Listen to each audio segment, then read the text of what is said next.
Welcome back to Good Morning Boss. Ang pangunahing designasyon po ng gobyerno ay tumulong sa taong bayan.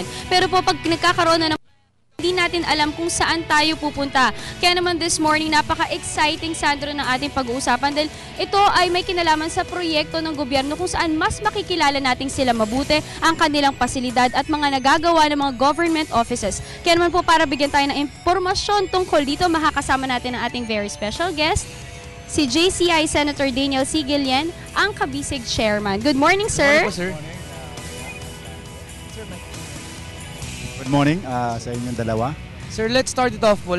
Pwede po bang pag-usapan muna natin, ano po ba itong Kabisig Expo na ito? Well, ito ay isang programa na pinagsasama-sama natin sa isang bubong ang lahat ng ahensya ng gobyerno ng ating pamahalaan. Napakarami ng ating pamahalaan ng ahensya. There are around 300 government agencies at merong 100 dioceses at merong mahigit na 100 local government unit na mga probinsya at saka cities. So kailangan malaman din ng Pilipino ang iba't ibang ahensya para matuto sila, ma-appreciate din nila yung magagandang ginagawa ng iba't ibang ahensya ng gobyerno. Yes. So, Sandro, this is really perfect kasi alam mo naman na kahit tayo mga kabataan, alam mo yun na hindi talaga sa nagagawa ng mga ahensya at mga government offices, lalo na yung mga, let's say, for example, sir, sabihin na natin, PhilHealth, Pag-ibig, yung mga importanteng ito na hindi natin minsan alam kung saan tayo hingi ng tulong. So, this exhibit is a perfect venue para mas maging aware tayo. And syempre, para rin alam natin kung sino ngayon lalapitan natin, kunwari meron tayong kailangan ng tulong. Sir, meron po kayong kinikwento na kayo po,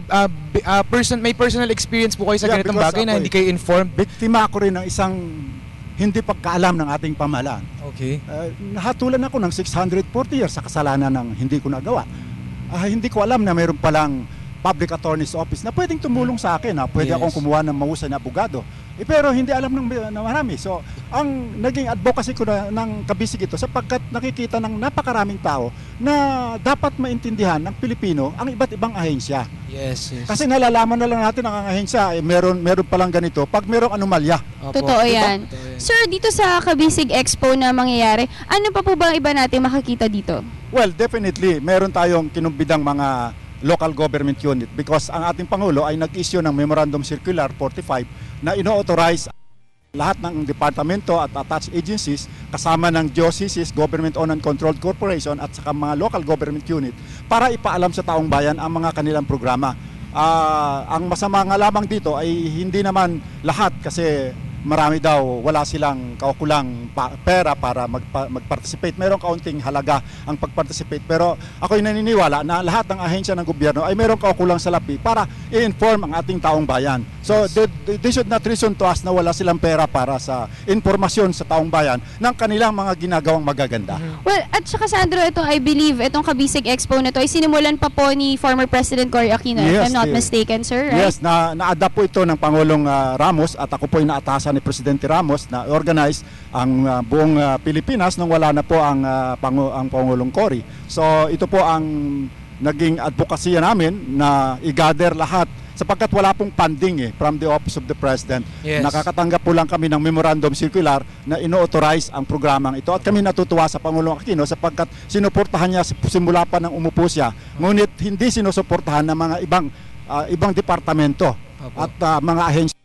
Sana ako'y nag-aapila doon sa ibang mga department at saka sa mga ahensya ng gobyerno, lalo na sa mga diocese na hindi alam ng Pilipino ang inyong mga pamahalaan. Nalalaman na lang pamahalaan pag may anomalya. Vivid example, kailan natin nalaman ang Philippine Forest Corporation, di ba? So meron palang anomalya, so kaya nalaman ng tao. So ito po isang halimbawa na dapat malaman ng Pilipino ang iba't ibang ahensya ng pamahalaan. Yes. Sir, ito po, nagkaroon na nga po kayo ng expo na ito in the past po. And significant naman po ba yung number ng mga ahensya na naglalabas? And ngayon pong meron ng pong memorandum circular galing po sa Pangulo, mas dumami na ba po ba yung mga mag-take part po sa expo na ito? Inaasahan namin, nag-average lang kami. Last year, nag-conduct kami 3 beses dito sa Manila. February, June at saka September, nag-average lang kami ng 25 to 30 ang nag-participate.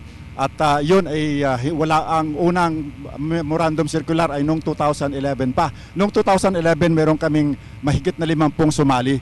Inaasahan namin ngayon mahigit na 200 ang inaasahan naming sumali para mas makita ng Pilipino ang kabuuan ng ating gobyerno. At ako'y naniniwala na mahalaga ito sa ating bawat isa sapagkat bata pa lang dapat ay maintindihan na ng taong bayan ang kahalagahan ng ating pamahalaan. Sir, would you like to invite our viewers at do you have any message for them? Yeah, sa lahat ng mga Pilipino, kung kayo po ay magawi sa Mega Trade Hall sa sa June 10 to 12, amin kayong inanya, libre po ito.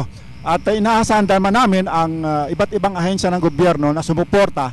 Sa ngayon, mga 30 o 40 pa lang ang nagpahiwatig na sasali at inaasahan namin ang mahigit na 200 ahensya ng pamahalaan para makumbinsi natin ang ating mga bayan, ang ating mga mamamayan para magkameron ng kaalaman sila.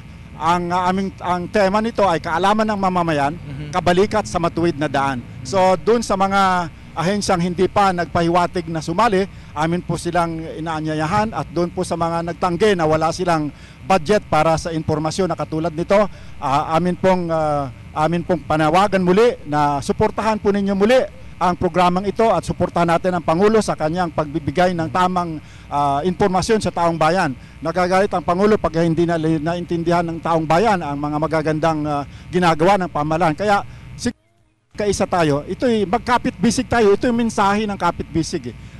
We are trying to inform the public about the good news of government. Wala kaming harangarin kundi ang tumulong sa kapwa at may kasama po kami dito ang Philippine JCs, JC Central Davao at ang UP Grand Order of the Eagles na Alumni Association. Nakasama ko po mga graduate ng UP Los Baños, sila po ang tumutulong sa amin. Ganun din ang mga kabataang JCs sa Davao. So napakarami po. At sa pagtatapos, magtatapos na ba tayo? Yes, sir. So, ulit, in-invite natin yung mga viewers natin. Of course, Kabisig Expo and Trade Fair 2013 po, happening on June 10 to 12 po yan sa SM Mega Trade Hall. Pwede pa akong bumati lamang sa aking apo, sa kay Sige Chad, po, sir. kay John, kay Tony at saka kay Isa. Magandang umaga sa inyo at sa lahat ng mga nakikinig. Kaya paalala ko lang, bukas po may meeting ang Kabisig alas 10 sa UP Alumni Canteen. Inaanyayahan po namin ang lahat ng Kabisig Coordinator na makinig at alamin kung ano ang programang ito. Kung hindi pa ninyo naintindihan, basahin po ninyo ang Memorandum Circular nasa Official Gazette, Memorandum Circular number 45 na inaatasan kayo at in-encourage kayo ng ating Pangulo na sumuporta at mag-participate sa ating programang ito. Magandang umaga po sa inyo. Maraming salamat po, sir. Salamat po. Alam mo yung maganda kasi dito, yun nga yung mga agencies ng gobyerno, minsan nalalaman lang natin dahil may mga anomalya Kapag nga may nangyayari. problema na, kaya ito naman importante this is to. something positive na parang alamin na natin bago pa magkaroon ng gulo. Parang mas mabuti nang alam na natin kung sino yung mga lalapitan natin at ano yung mga serbisyong ibinibigay sa atin ng gobyerno natin.